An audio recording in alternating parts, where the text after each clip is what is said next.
pomeriggio, telespettatori di Tele4, benvenuti a un altro appuntamento con Trieste in diretta. Quest'oggi abbiamo due momenti completamente diversi uno dall'altro. Nella seconda parte saremo in compagnia della dottoressa Giovanna Pacco, direttrice dell'Associazione De Banfield.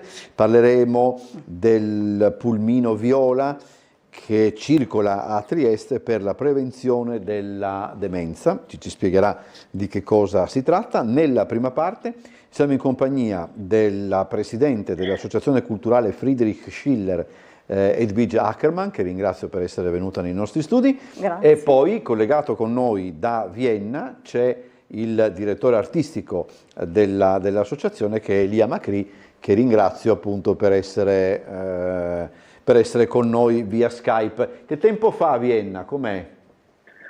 Buonasera a tutti, grazie per l'invito. A Vienna fa freddo, però è un Kaiserwetter, come si dice, perché il cielo è terso, il sole splende, però le temperature sono rigide, ma la neve non c'è. Più o meno come da noi, ecco, insomma. Beh, non c'ha la bora. Non c'ha la bora, ma insomma. Non c'ha la bora.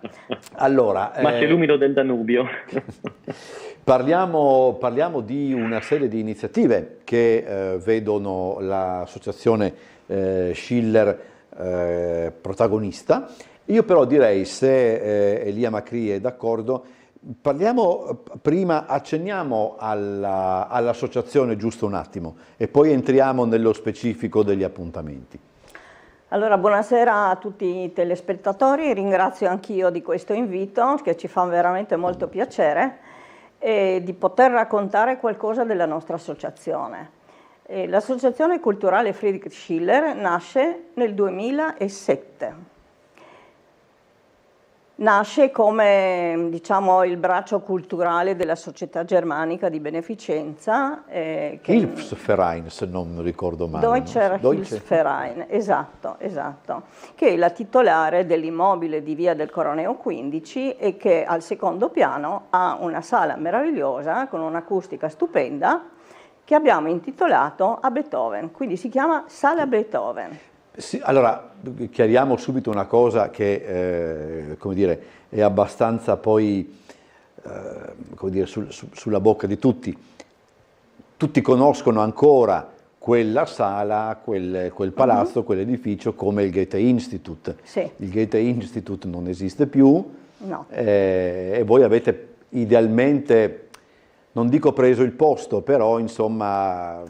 Beh, la Società Germanica è rientrata in possesso di tutto, della disponibilità di tutto l'edificio. La Schiller invece nasce proprio per fare dell'attività culturale, ed in particolare di musica, avendo anche un teatro a disposizione, un teatro molto, molto bello, ancora con lo stile di quando, del 1903. Sì, quando. Quindi è bello, ha un'acustica meravigliosa che entusiasma tutti quelli che vengono e hanno la possibilità di fare qualcosa di musica, ma anche di teatro di prosa o d'altro. Avendo questa possibilità, la Schiller ha pensato che era il caso di riprendere le tradizioni musicali dello Schillerverein di prima della Prima Guerra, che era una delle associazioni culturali di beneficenza, di socializzazione, di cultura di quei tempi, ed era la più importante anche, o praticamente la più importante. Aveva moltissimi soci, ha cambiato varie sedi quella volta. Poi è scoppiata la Prima Guerra Mondiale ed è andato tutto a catafascio, letteralmente sparita da tutto. La Schillerverein ha avuto il grande merito di portare in città la musica tedesca.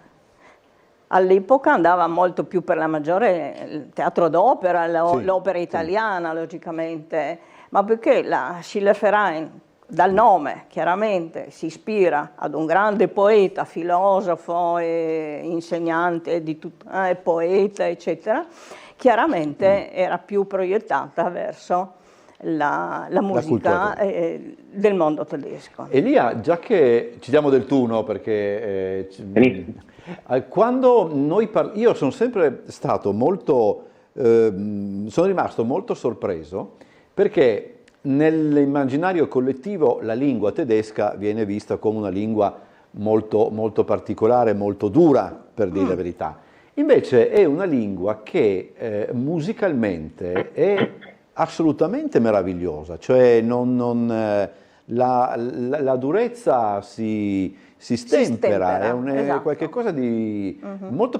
Io, per esempio, io non sopporto le opere eseguite in lingua inglese, non riesco non mi piacciono, devo dire la verità. Non siamo abituati. Forse anche è vero questo, però io pur avendo del tedesco una conoscenza esclusivamente scolastica, però devo dire la verità che è una lingua estremamente musicale. Ma assolutamente, e il tedesco sì, nell'immaginario collettivo dell'italiano medio di bassa lega purtroppo è sempre quella lingua dura, sì. sempre Sturm und Truppen, no? Come lo diciamo, però assolutamente la lingua tedesca, se saputa, se conosciuta, è una lingua con miliardi di espressioni e di una dolcezza infinita. Le vocali tedesche sono tante quante quelle della lingua italiana, cioè abbiamo, anzi forse anche qualcuna di più, c'è la A, la E, la I, la O, la O, la U, la U, tutte le umlaut e le dieresi, quindi è una lingua vocalica sicuramente non tanto quanto quella italiana, perché la presenza delle vocali nella lingua italiana è maggiore, sì. Però anche la lingua tedesca ha assolutamente la sua poeticità, il suo lato espressivo e la sua dolcezza. E tra l'altro so che è una lingua che viene, non dico rielaborata continuamente, però leggevo qualche anno fa che c'erano dei progetti a livello proprio governativo per sintetizzare al massimo televisore in tedesco si dice Fernsehapparat, che è una roba insomma, lunghissima, eccetera. E sono arrivati addirittura a immaginare, e quello sarebbe stato veramente un delitto di lesa maestà, di eliminare la Scharfasses. Quella sì, è vero. Una roba veramente un colpo al cuore per chi ha studiato quella lingua. Per cui immagino che anche questo sia un sinonimo di lingua estremamente viva. Ma è una lingua viva, certo, è una lingua per la quale hanno composto tutti i più grandi musicisti, al pari dell'italiano. Sì, l'italiano ha avuto la fortuna che è stato da subito la lingua del melodramma, perché l'opera lirica è nata in Italia nel Cinquecento a Firenze alla Camerata dei Bardi, e quindi è quella stata la nostra forza. Però nei secoli successivi assolutamente la Germania e l'Austria hanno avuto un ruolo di primo piano nella cultura musicale europea e quindi mondiale, e anche in quella teatrale e del Lied. Noi appunto ci specializziamo con l'associazione Schiller nella riproposizione della musica lideristica, che è quel particolare repertorio per voce e pianoforte, o voci e pianoforte, di matrice tedesca, composto a partire diciamo dal primo Mozart fino poi al Novecento inoltrato, ma di matrice tedesca. È questo che vorrei fare con la Schiller e che grazie alla signora Ackermann riusciamo a portare avanti in tanti bei progetti, perché di associazioni culturali trieste ce ne sono tante, di associazioni concertistiche pluripremiate e con storia davvero secolare alle spalle ce ne sono molte, però nessuna ha mai dedicato ampio spazio alla musica lideristica, e questa è forse un po' una piccola nostra peculiarità che speriamo di riuscire a portare anche avanti in seguito. Dovendo, poi passiamo ad altro, però proprio dovendo definire il lead, perché la traduzione credo sia canzone, non so se ricordo bene, certo, eccetera, però insomma canzone per noi italiani significa una cosa. Il lead è qualche cosa di, forse potrebbe essere anche poemetto. Ma è un po' la romanza italiana, ho capito, sì. È la romanza trasformata secondo il loro modo, secondo il modo tedesco di concepire la musica, i temi e tutte queste belle cose. A noi hanno fatto imparare a memoria alle medie, non so come si chiama in tedesco, la trottella. in acqua chiara e bella un DVD guizzar fantastica trottella vabbè, di Freccia Snella Par. È un famoso pezzo di Stando in musica sulla di riva me ne Schubert. piaceva seguire. Di Schubert. Sì, Di Schubert. la mossa vispa e viva e di e il ratto Forelle. scomparire. E di Forelle. Sì. Pam Di pam pam pam pam Forelle. pi, ram pam pam pam pim pam pam pam. È un pezzo di musica che mio marito adora. Ah, vede, Questo, io la l'ho di un Forelle. po' come un incubo, se devo essere sincero, perché mi ricorda a scuola e io non avendo, essendo stonato e non avendo ritmo avevo un po' di difficoltà, però se me la ricordo ancora vuol No, dire certo. Ma è questo no, anche forse Elia, sostanzialmente la brevità, no, delle composizioni, perché non sono composizioni lunghe. Sì? No, Allora... abbiamo anche dei leader molto lunghi e molto complessi. Ah, ho capito. Allora, la differenza principale con la romanza da camera italiana è il trattamento della melodia e dell'accompagnamento pianistico. Okay. La romanza da camera italiana è un genere di grande rispetto che si è sviluppata a partire dai primi decenni dell'Ottocento e fino ai primi decenni del Novecento. Pensiamo alle romanze di Tosti, ma anche alle romanze da camera di Verdi, di Bellini, di Donizetti, anche Puccini ne ha scritte alcune. E anche tanti rivoli minori poi dell'Ottocento italiano. Però nella romanza da camera italiana abbiamo una melodia bella e spiegata, cantabile e un accompagnamento pianistico molto spesso ridotto ai minimi termini. Molto spesso la romanza da camera italiana è una trasposizione in chiave cameristica, quindi per voce e pianoforte, di una grande aria d'opera. Quelli sono i caratteri principali. Invece, per quanto riguarda la lideristica, il discorso è ben diverso, perché la melodia si interfaccia costantemente con l'accompagnamento pianistico e quindi l'accompagnamento pianistico ha una vitale e fondamentale importanza sia nel sostenere la melodia stessa, ma nel sottolineare certi significati di certe parole e anche la parte stessa è molto, tra virgolette, più appagante per il pianista che la esegue. Questa è la grande differenza tra la lideristica e la romanza da camera, senza pensare poi ai grandi testi musicali da grandi compositori che sono stati utilizzati all'interno della lideristica. I poeti che hanno composto grandi poesie come Goethe, Schiller, Heine, Rückert, chi più ne metta all'interno del romanticismo tedesco, sono stati poi messi in musica da grandissimi musicisti come Mozart, Haydn, Schubert, Beethoven, Schumann, Brahms, Strauss, eccetera, eccetera. Questa cosa molto spesso non avveniva in Italia con le romanze da camera, molto spesso in Italia il librettista era ad uno scalino inferiore rispetto al musicista. Capito. Invece, per quanto riguarda il Lita, abbiamo una comparazione tra testo e musica. Allora, la Schubertiade è il prossimo appunto. Ne abbiamo due di prossimi progetti in quest'anno, Schubertiade e poi Giulio Viozzi e Marco Sofianopoulos, musicisti del Novecento, che sarà una cosa veramente molto carina, molto interessante, anche perché, ma dopo sentiremo il nostro direttore artistico Elia Macri, faremo un'operina di Viozzi, La giacca dannata, che io ho visto al Teatro Verdi, ma 40 anni fa più o meno. Per capirci, giacca dannata nel senso col D apostrofo annata o dannata nel senso? Dannata okay. nel senso No, di diabolica. Diabolica, ecco, così è meglio. O opera del diavolo. Noi abbiamo, tra l'altro, credo che possiamo far vedere, perché anche questo è molto bello, proprio per questa iniziativa, Viozzi e Sofianopoulos, musicisti del Novecento e oltre, voi avete potuto utilizzare, mi scriveva Elia Macri, questa immagine, adesso magari potremo giusto per un attimo farla vedere senza le bande, giusto un momentino per farla vedere nella sua interezza, e l'avete utilizzata proprio, ve l'ha data chi, Elia? Sofianopoulos, no? Il fratello? Sì, allora, facciamo un passo indietro.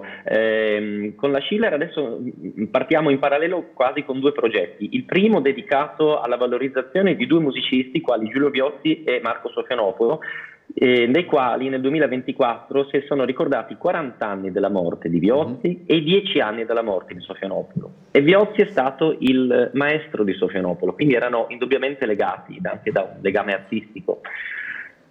Abbiamo avuto quindi un finanziamento dalla Regione con il quale siamo riusciti a istituire una piccola rassegna dedicata a questi due compositori.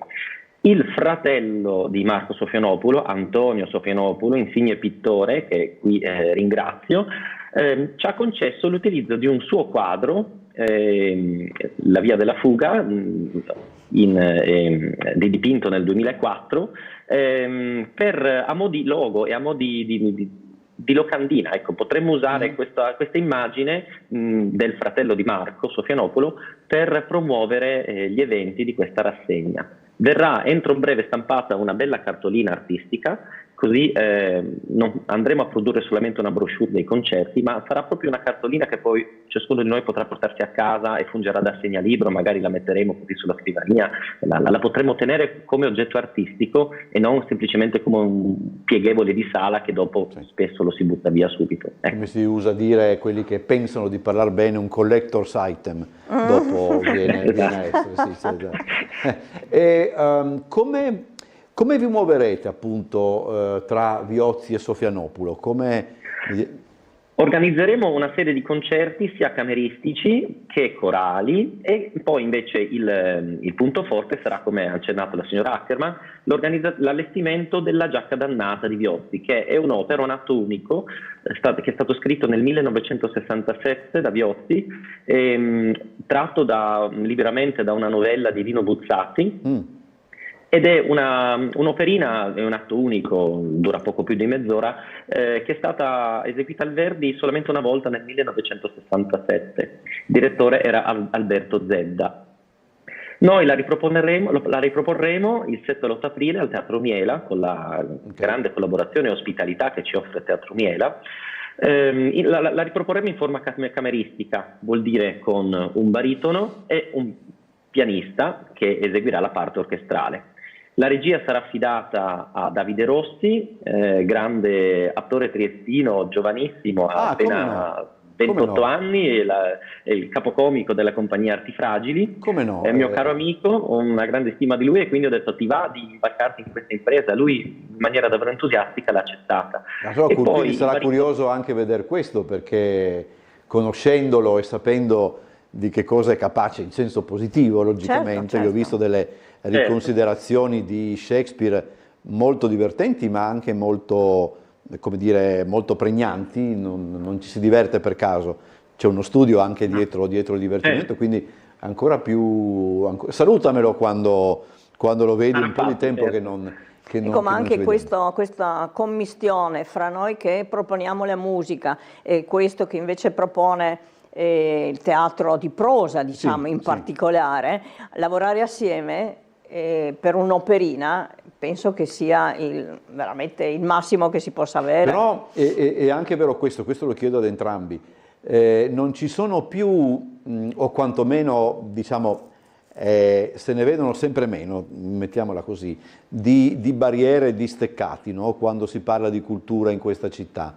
Vedo che rispetto a una quindicina di anni fa, dove c'erano ancora questo è il mio orticello, tu non puoi entrare, eccetera, eccetera, stanno cambiando le cose, forse con una certa lentezza mi rendo conto, ma forse semplicemente con i tempi che ci vogliono. Sì, c'è assolutamente una maggiore collaborazione. Sì, mi certo. scusi Presidente, ma c'è sicuramente una maggiore collaborazione tra le istituzioni. Certo, qualche istituzione potrebbe fare un po' di più, e non sono qui a fare polemiche, però qualche grande nome cittadino potrebbe sicuramente essere un po' più così aperto nei confronti dei pesci piccoli come siamo noi, che però abbiamo studiato e ci impegniamo e vogliamo produrre tante cose belle, perché il fine unico di tutti noi è quello di promuovere l'arte, la cultura e di far uscire le persone da casa per portarle a teatro. Quindi questa è una grande missione che, così come la compiono i grandi teatri, dovrebbero compierla ciascuno di noi con le nostre associazioni, con i nostri circoli artistici. Prego Presidente, voleva aggiungere? No, volevo dire che per fortuna i giovani di oggi sono molto predisposti alla collaborazione in vari campi. No? Sarà la modernità, sarà perché la voglia di impegnarsi o anche semplicemente di costruire un repertorio più moderno, pur rimanendo nella classicità, Sì, perché l'opera moderna, sì, è un po' come l'arte contemporanea, è una insomma, cosa un po' ha le così, sue- no? Il conosce pubblico le sue si deve anche tipicità. abituare, Sì, sì. ecco. Però con l'apporto di giovani tutto diventa molto più facile. Invece le Schubertiadi, la Schubertiade, anzi, chiedo scusa, come la declinate?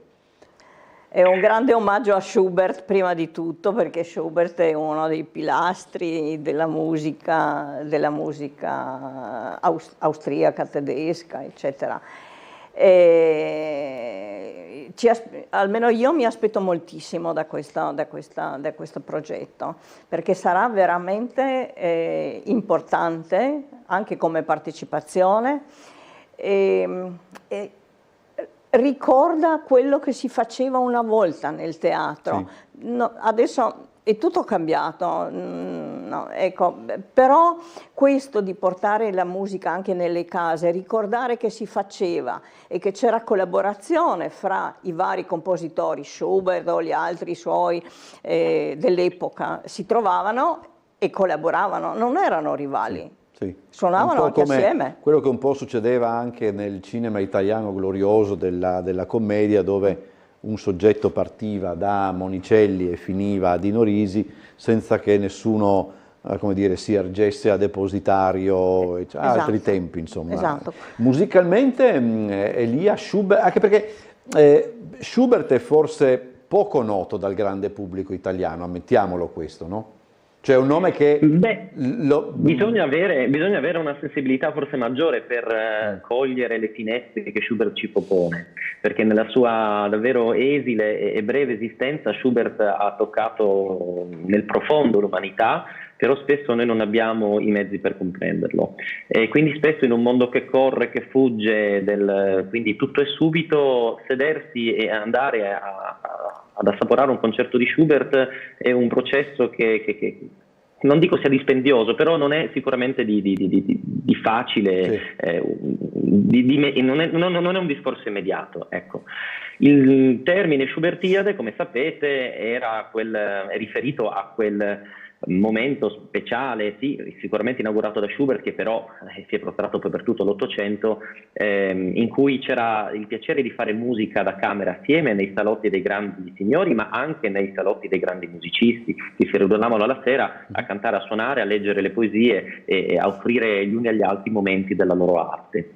Noi con questo nome andiamo a proporre una rassegna concertistica incentrata sul repertorio lideristico che inizierà ai primi di marzo e si protrarrà fino alla fine di giugno e toccheremo vari autori, da Schumann a Brahms, a Strauss, a Wolf, forse una serata la dedicheremo anche alle romanze da camera italiane, perché è giusto anche avere un occhio di riguardo per la cultura nostra, però rimarremo comunque incentrati sul repertorio lideristico. Ma di questo però ne parleremo un'altra volta, perché la rassegna sarà un po' conseguente a quella del Novecento dedicata a Dioste Sofianopoulos, quindi non voglio per annunciare una cosa. No, lo faremo molto volentieri, perché io, pur non essendo un esperto di musica, però mi piace parlarne, perché come diceva banalmente, come si sente banalmente in una canzone della Vanoni, prova tu a fare il sordo quando ti insegue una musica. Noi siamo inseguiti dalla musica, fa parte della nostra quotidianità, e quindi a me piace molto sentirla e parlarne. Ti faccio un'ultima domanda, non vuol suonare provocatoria né altro, eccetera, però visto poi che tu ti trovi a Vienna, anche per questo mi viene in mente di fare questa domanda. C'è una grande diatriba per quanto concerne i concerti di Capodanno. Quello della Fenice a Venezia viene contrapposto a quello del Musikverein di Vienna, che è, diciamo la verità, il concerto di Capodanno. È stato pensato come un contrapposto, chiaramente. Ecco, è stato pensato. Ogni anno, insomma, si discute, eccetera. Allora, la mia domanda è questa, Elia: c'è posto per tutti e due alla stessa ora? Cioè, se Venezia spostasse l'orario, non sarebbe meglio, tutto sommato? Sì, sarebbe meglio. Ecco. Sarebbe meglio. Però d'altronde la Rai non paga nemmeno i diritti per avere in diretta il concerto di Capodanno, e questo è anche un Ah, ho problema. capito, Giusto? questo è un altro, Ecco, è un altro discorso. Allora, io intanto ringrazio Elia Macri per essersi collegato con noi da Vienna, grazie davvero, buon lavoro. E Grazie a voi. l'ultima cosa, volevo giusto accennare, questa sala Beethoven, quando potremmo riaverla? Non lo so. Questo Questo è purtroppo è il grandissimo problema. La sala Beethoven è chiusa dal 7 settembre del 2023. Siamo più di un anno. E per una sala teatrale è un grosso problema. perché la città ha anche bisogno di sale.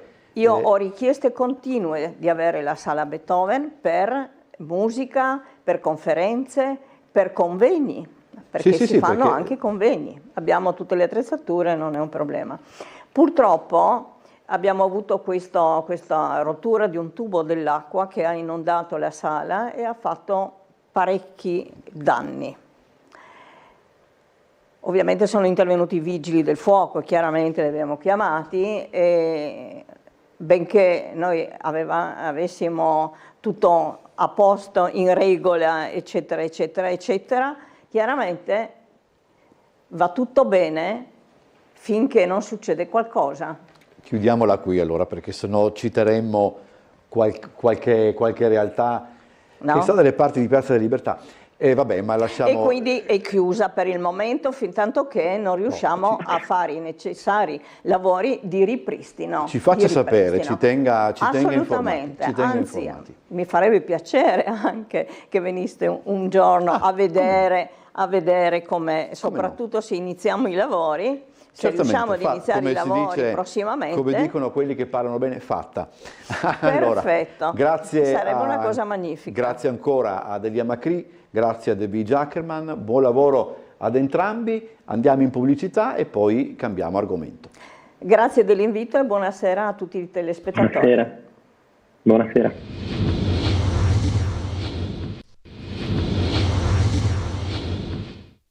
Allora, seconda parte di questa puntata, chiedo scusa, di Trieste in diretta, siamo in compagnia di Giovanna Pacco, direttrice dell'associazione The Banfield, è corretto? Corretto, buonasera. Grazie per essere tornata a trovarci. Allora, lo slogan, diciamo così, di questa puntata, il claim, come dicono quelli che ritengono di parlare bene, metti in moto il cervello, il pulmino viola a Trieste per la prevenzione della demenza. Di che cosa si tratta intanto? È intuibile. È intuibile, è intuibile, ma lo diciamo, l'associazione The Banfield ha deciso di uscire nella comunità e quindi di far sì, di non aspettare che le persone vengano verso l'associazione a richiedere servizi, ma di andare nelle piazze, nelle comunità con questo pulmino viola.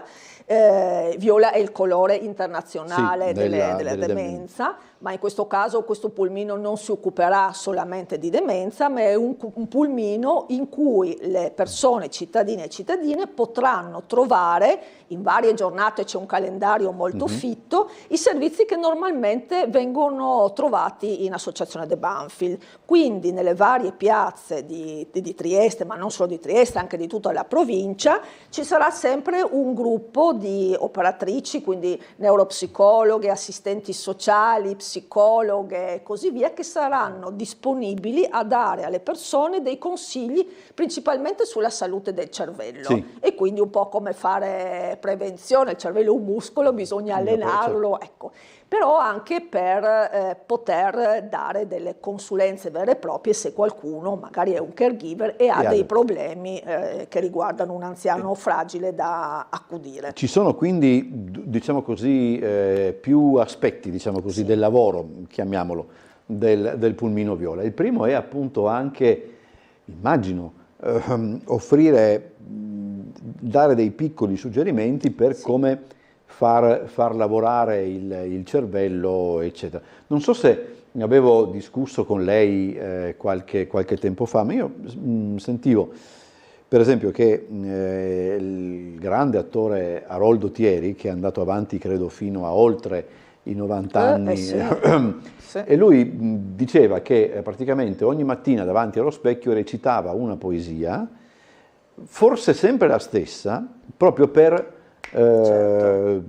tenere in forma la memoria, eccetera. Ora, è logico che magari queste sono anche, come dire, è qualche cosa di empirico e non di scientifico, però quali sono, mettiamola così, gli esercizi anche involontari magari che noi possiamo fare proprio per le poesie sono un ottimo sistema, il problema è che non si studiano più tanto le poesie, ecco. Però il fatto di memorizzare... Ma sempre quella dovrebbe essere? Ma sarebbe meglio alternarla, a dire la verità. Okay. Va già bene anche sempre quella, per l'amor del cielo, se uno se la ricorda va benissimo, bene sarebbe alternarla. Ad esempio un esercizio che si può fare sono anche delle piccole memorizzazioni di numeri o di sequenze di parole, per cui insomma io penso o scrivo una sequenza di numeri e poi me la ricordo, ma non solo me la ricordo, ma la ripeto nel corso della giornata, quindi tento di mantenere questa informazione. Oppure anche posso visualizzare un'immagine, tentare le cose semplici, tentare di, chiudendo gli occhi, di ricostruire i più dettagli possibili di quella immagine che ho guardato. Poi questi sono degli esercizi anche facili da fare, e dopo naturalmente ci sono tutta una serie di esercizi più complicati. Naturalmente il gioco fa bene a tutte le età.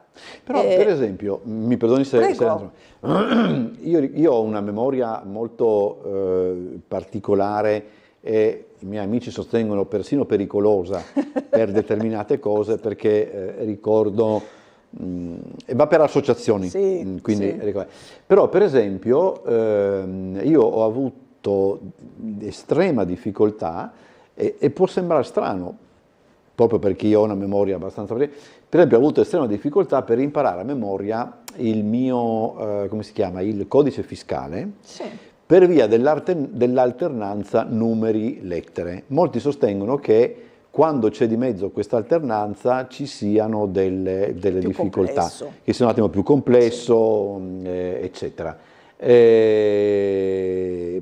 Stesso discorso, un po' meno per dire la verità, perché in realtà anche per i codici IBAN, lì poi ci sono anche degli automatismi, eccetera. Però ecco, voglio dire, dipende, immagino, anche dal, so se ha senso, dal tipo di memoria che una persona ha. Beh, sicuramente. Beh, in effetti l'IBAN, piuttosto che il codice fiscale, in effetti è una sequenza più complessa. In effetti questi esercizi di cui parlavo in genere o sono numeri o sono lettere, ecco, perché la cosa in effetti semplificano un Tanti poco. dicono, per esempio, che con l'introduzione ormai più che ventennale delle nuove targhe, si sia reso un pochettino difficile memorizzarle, proprio perché c'è l'alternanza lettere-numeri. Io ricordo ancora la targa di una mia vecchia macchina. Ho difficoltà, francamente, devo andare con la memoria per ricordare quella attuale, insomma. Dopodiché la memoria è anche un po' un dono, nel senso che lei evidentemente è anche fortunato, ecco, perché sappiamo che ci sono persone che nascono con anche una certa predisposizione, ma sicuramente va allenata, perché lei ha studiato, nel senso che studiare, allora il fatto di continuare comunque a leggere, studiare, memorizzare, ma leggere è molto importante, dico veramente delle banalità, però alla fin fine l'esercizio di lettura è una cosa importante, anche proprio per non perdere la terminologia, il vocabolario, quindi quello è una cosa che si...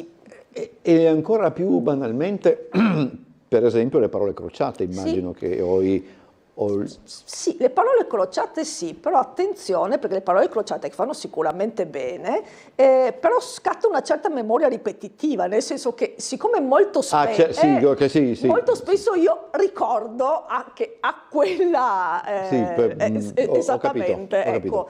E quindi diventa un esercizio forse un po' troppo automatico, ecco, e che quindi mette meno in gioco la memoria, mentre è molto più consigliato, ma molto più difficile, se parliamo di una sistema enigmistica, giocare un po' con i rebus e con gli anagrammi. Sì. Addirittura. Sì, però è più complicato.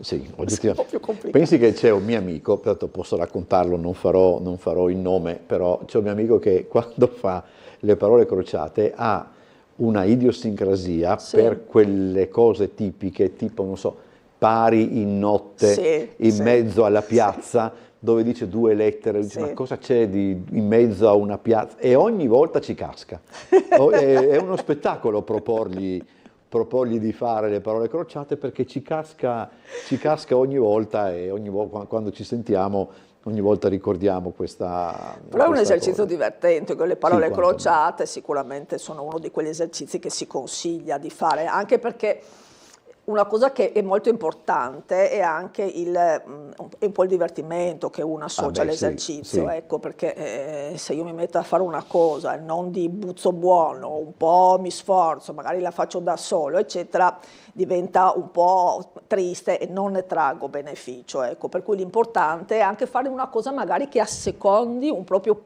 piacere, una cosa che. E in questo contesto, per esempio, internet aiuta o impigrisce? Allora, io sono reduce racconto questo aneddoto da una chiacchierata piacevolissima, meravigliosa che abbiamo fatto con un signore che conosciamo da molti anni, un signore straordinario, che insomma ha 93 anni, e lui è uno che da tutta la vita mi diceva che addirittura usava il sistema, quello prima del DOS, ed è uno che si chiamava, non mi ricordo, e ha esercitato la sua memoria, che è straordinaria, però, proprio nell'apprendimento delle nuove tecnologie. Allora ancora adesso diceva, ho 92 anni, adesso devo dire, le cose vanno, perché il problema è la velocità, adesso le cose vanno molto molto veloci e quindi non riesco a stare dietro all'apprendimento, perché succedono sempre. Però lui ad esempio è uno che ha tenuto viva la sua memoria, di cui era sicuramente dotato, anche proprio con l'utilizzo delle nuove tecnologie, che aiutano, che sicuramente possono aiutare, tant'è che ci sono poi anche varie sperimentazioni, varie sperimentazioni sull'utilizzo delle nuove tecnologie proprio per l'esercizio della memoria. Ciò che facciamo una settimana enigmistica possiamo farlo anche con. Dopodiché si aprono naturalmente degli universi anche molto vasti, perché voglio dire, parliamo anche adesso di realtà virtuale, quindi anche dell'intelligenza artificiale, che voglio dire è anche uno dei nuovi orizzonti di possibile aiuto. Anche, ecco. A me comincia a darmi un po' fastidio l'intelligenza artificiale, ma per altre ragioni. Invece ci sono magari delle, se sono state studiate, delle cose che noi facciamo tutti i giorni senza rendercene conto, che in realtà ci aiutano? Andare con la memoria a un numero di telefono già è qualche cosa, ecco, voglio dire. Il fatto è che adesso magari tutti quanti li segniamo in rubrica e quindi non li utilizziamo più. Però in effetti, insomma, se uno riuscisse in effetti a utilizzare i numeri di telefono senza guardarli sulla rubrica, sarebbe una buona cosa. Poi in separata sede le racconto cosa ho combinato una volta con il numero di telefono. Allora, la routine è una cosa che in qualche modo aiuta anche a rasserenare le persone, per cui la routine, il fatto di compiere tutta una serie di azioni in un determinato modo, determinati orari, è una cosa sicuramente rasserenante. Ecco. Delle piccoli cambiamenti alla routine possono essere anche una cosa positiva. L'importante è che siano vissuti bene e che noi li si voglia, ecco, che non siano una costrizione che venga dall'esterno. Ecco. L'altro aspetto del pulmino viola, se ho capito bene, è di mettersi a disposizione delle persone quando magari i problemi incominciano a manifestarsi. Adesso è inutile che io ripeta che so benissimo che cosa significa, eccetera, però insomma.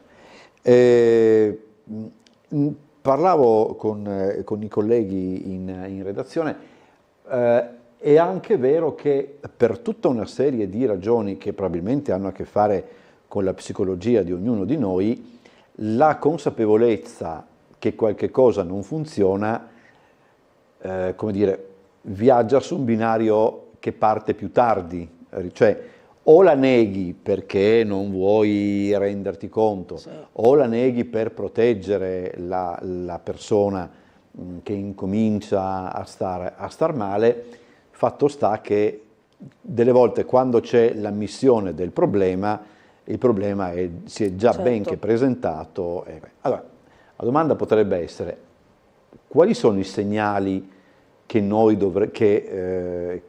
dovremmo tenere in considerazione proprio per capire sta succedendo qualche cosa? Perché poi dopo mi rendo anche conto, se una persona di una certa età ha dei momenti di defiance, magari uno dice vabbè, Sì, è stanco, li metto in conto, eccetera, eccetera, eccetera. Poi dopo, quando in genere torni indietro e rivedi un determinato percorso, dici, quello era un campanello d'allarme che avrebbe dovuto mettermi sull'avviso. Assolutamente sì.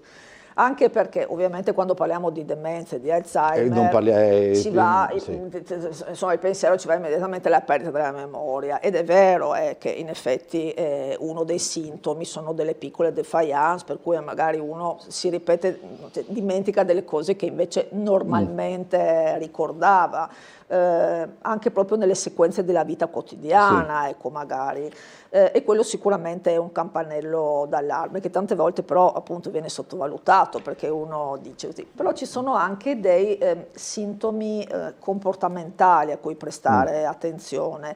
Per esempio il fatto di essere un po' troppo giù di morale, di essere depressi, di non aver voglia di fare le cose, magari di non aver voglia di vedere degli amici o dei parenti che invece prima avevo voglia di vedere, non ho più voglia di scendere a comprare il giornale o di andare al bar, che invece era una cosa che mi faceva stare bene. Ecco, questi sono dei segnali piccoli, però sicuramente da attenzionare. Questo lo posso raccontare, tanto mio papà era non un fan, un sommo sacerdote del culto di Ingrid Bergman.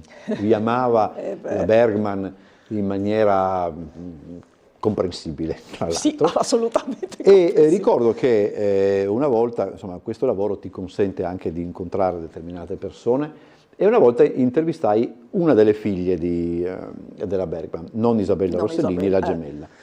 E io lo raccontai a mio padre, come adesso questo impazzisce, e non ebbe alcuna reazione. Questo capitò, mi ricordo perfettamente, a gennaio. Poi nell'ottobre dello stesso anno ci fu il palesarsi della malattia, eccetera. Sono propenso a pensare che questo disinteresse per una figura che fino a qualche mese prima era, ripeto, era importante, anche, insomma, gli attori sono anche importanti nella nostra vita. Penso che avrei potuto capire che qualche cosa cominciava a non funzionare, però poi non avrà sentito, anche uno pensa però senz'altro potrebbe essere stato un po' un piccolo campanello d'allarme, ecco.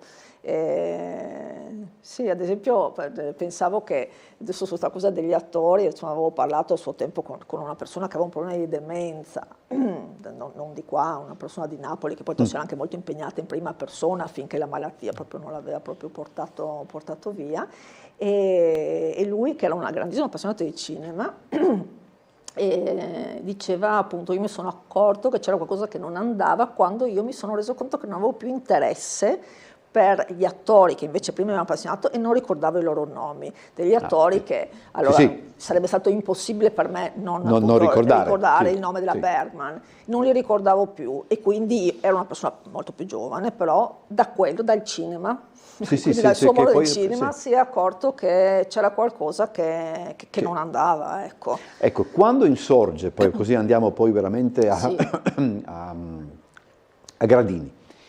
Quando poi è palese invece che la cosa non si può più, non voglio dire non si può più gestire, perché questo è un altro dei grandi problemi, perché si tende a dire finché posso gestisco io, eccetera, e poi dopo quando chiedi aiuto hai passato, ed è mo il momento in cui non ne potevi più. Ma questo è un altro discorso. Quando succede appunto, quando la cosa è ormai palese, eccetera, che cosa si dovrebbe fare? E mi rendo conto anche che è difficile, perché tu parli anche con le persone che cominciano ad avere a che fare con il problema e ripetono gli stessi, non vorrei dire nemmeno errori, gli stessi passaggi che hai fatto tu anni prima, nonostante che tu gliel'abbia raccontato, eccetera. Sì. Quindi capisco in effetti, e non bisogna sottovalutare, ma soprattutto io sempre dico non bisogna rimanere da soli, nel senso che bisogna cercare un aiuto, perché in verità anche nei consigli che uno dà, insomma qualcosa mi rimane e sono molto preziosi, per cui anche la vicinanza di persone, di amici che hanno passato un'esperienza simile, che possono raccontare, è una cosa che sicuramente è utile. Bisogna farsi aiutare, quindi un po' dal punto di vista medico-sanitario, per cui è una cosa che sicuramente va segnalata al proprio medico, perché ricordiamo che comunque in una fase iniziale alcuni farmaci che possono un pochino rallentare il decorso della malattia esistono, o anche contenere magari alcuni disturbi comportamentali, ecco. Per cui c'è una parte medica che comunque si può fare e poi c'è una parte di sostegno alla famiglia che deve essere in qualche modo attivata, quindi il caregiver, il familiare deve farsi aiutare, quindi deve sapere cosa può succedere, sapendo che non è che succede tutto, per l'amor del cielo, non è che tutti i sintomi che sono elencati e quelli salteranno fuori, ecco, però di essere preparati. E credo che appunto una delle ragioni per cui abbiamo proprio realizzato questo progetto del pulmino viola è proprio per andare incontro alle persone, perché anche il fatto di farsi aiutare, quindi ok, decido che oggi vado al distretto, oggi vado in azienda sanitaria, oggi vado all'associazione De Banfi, è comunque un primo passo che implica una prima fatica.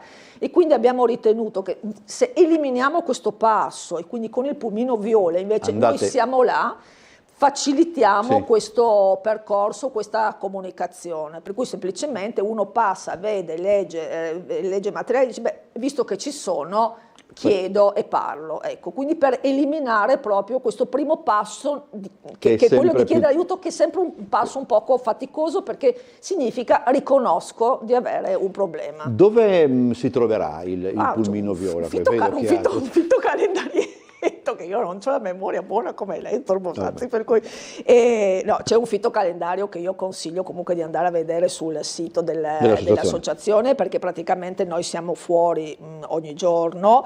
Allora adesso vedo la cosa più veloce da dire è che insomma domani siamo, perché facciamo tutta la provincia di Trieste, quindi domani saremo a San Dorigo della Valle, venerdì siamo in piazza Tre Rivi a Roiano, poi nel pomeriggio siamo in via San Lazzaro, la prossima settimana siamo in viale 20 settembre, in piazza Goldoni, in piazza della Repubblica, a Muggia, Borgo San Siro, siamo ovunque. Per cui consiglio appunto di dare un'occhiata magari al calendario che si trova sul sito della De Banfield. Il pulmino è visibilissimo perché ha questo viola che salta all'occhio, e quello che io vorrei appunto sottolineare anche è che in questo passaggio anche l'azienda sanitaria ha creduto in questo servizio, per cui in questa fase ha deciso di fare anche un po' un investimento, e quindi ha sostenuto tramite il Fondo Nazionale delle Demenze questo progetto del pulmino, che speriamo davvero possa continuare anche con la prosecuzione del fondo, perché abbiamo visto che funziona molto e che le persone riescono ad avvicinarsi con più facilità, e oltretutto è anche un luogo dove noi diffondiamo del materiale, e una delle cose che sono appunto di prossima programmazione, la prossima settimana dovrebbe uscire appunto questa piccola guidina che raccoglie le cose che ci raccontavamo all'inizio, e quindi quali sono gli esercizi o i piccoli accorgimenti e giochi che uno può fare per tenere la memoria un po' più allenata e più attiva. Questo programma, diciamo così, fino a quando è previsto? Noi vorremmo andare avanti per tutto il resto della nostra vita. cui Okay. diciamo che il sostegno dell'azienda sanitaria è fino, insomma, c'è un progetto che ha Ok. una durata limitata, ma per noi e per la Fondazione Dorni, che ricordo aveva acquistato questo pulmino per noi, è un progetto importante che diventa un nuovo progetto, un nuovo servizio che l'associazione mette in campo in via definitiva. C'è più, come dire, c'è maggiore consapevolezza, no, di queste Sì, problematiche sì, rispetto sì. a una quindicina, una Sì, ventina d'anni fa. senz'altro. Non fosse altro perché purtroppo mi pare di capire che il numero di casi cresce, quindi Cresce, vabbè, cresce. è ovvio anche Sì, con l'invecchiamento, eccetera, però c'è più Sì. consapevolezza. Sì, sì. E le persone arrivano, devo dire, vedo rispetto ad anni fa, insomma, stiamo lavorando ormai da tantissimi anni in questo campo, e vedo che in effetti le persone arrivano un po' prima. Sì. Ecco, Ho capito. io mi ricordo che anni fa veramente i familiari arrivavano da noi in associazione quando la situazione era veramente scoppiata ed era gravissima. Adesso vedo che le persone, insomma, c'è molta più sensibilizzazione, molta più anche informazione. Internet ha anche la possibilità Sì. di informarsi Sì, su questo, e quindi le persone sono un po' più attente e si muovono un pochino prima. Mi tolga questa curiosità, è una domanda che non è elegante, mi rendo conto, però la faccio ugualmente. Il nostro è un paese molto, molto vario, no? Un paese lungo, per cui per quello che potete conoscere, per quello che avete potuto sperimentare, eccetera, c'è la medesima consapevolezza del problema nelle stesse regioni d'Italia, oppure per tutta una serie, per tutta una serie di ragioni che si possono anche immaginare, non è così? La consapevolezza del problema c'è. Io devo dire che anche per professione seguo appunto sui social tantissimi gruppi di familiari, di Sì. caregiver che arrivano da tutte le parti d'Italia. La consapevolezza a volte anche c'è, ma sono tanto Servizi? soli, e i servizi, devo dire, in servizi nell'Italia del Sud non ci sono, ma questo lo sappiamo, che ecco, ci questo lo fosse questa- sappiamo. Ci sono alcune regioni che non hanno nulla, assolutamente niente, per cui veramente i familiari non sanno dove sbattere la testa. C'è una rete di associazioni che comunque tutto sommato un po' supporta Sì. come possono, almeno per non far sentire soli i caregiver, però dal punto di vista della proposta dei servizi purtroppo c'è un divario tra nord e sud, ma i bisogni sono uguali, perché si sta male al nord come si sta male al centro e come si sta male al sud, e la malattia è quella, ahimè. E prolungo la domanda, poi tra l'altro se la regia mi dice anche quanto tempo abbiamo ancora a disposizione, dovremmo essere sulla fine, credo. Però questa differenza si riscontra anche, mettiamola così, a livello nazionale rispetto al resto d'Europa? No, nel resto d'Europa va meglio, va meglio. Nel senso, allora, ci sono degli esempi molto virtuosi. Sì, nel immagino senso, su. sì. L'Inghilterra è un ottimo esempio, sì. L'Inghilterra è uno straordinario esempio, proprio dal punto di vista della cura e del sostegno alle famiglie. Sul fronte delle dementia friendly community, quindi delle comunità Sì. amiche delle persone con demenza, loro sono avanzatissimi, nel senso che loro hanno intere comunità che sono organizzate proprio per proteggere e sostenere i caregiver, eccetera, e hanno anche dei buoni servizi. Ecco. Siamo un poco a macchia di leopardo. Diciamo che l'Italia non è il fiore all'occhiello dell'Europa. Guardate il film, se riuscite, non so come a trovarlo, Elizabeth is Missing con Glenda Jackson, che parla proprio di questi argomenti. Grazie, grazie per essere stata con noi, buon lavoro, mi raccomando, e poi magari poi faremo il punto anche su come sta andando il servizio. Non andiamo in pubblicità, vi salutiamo e ci vediamo domani come sempre alle 17:55.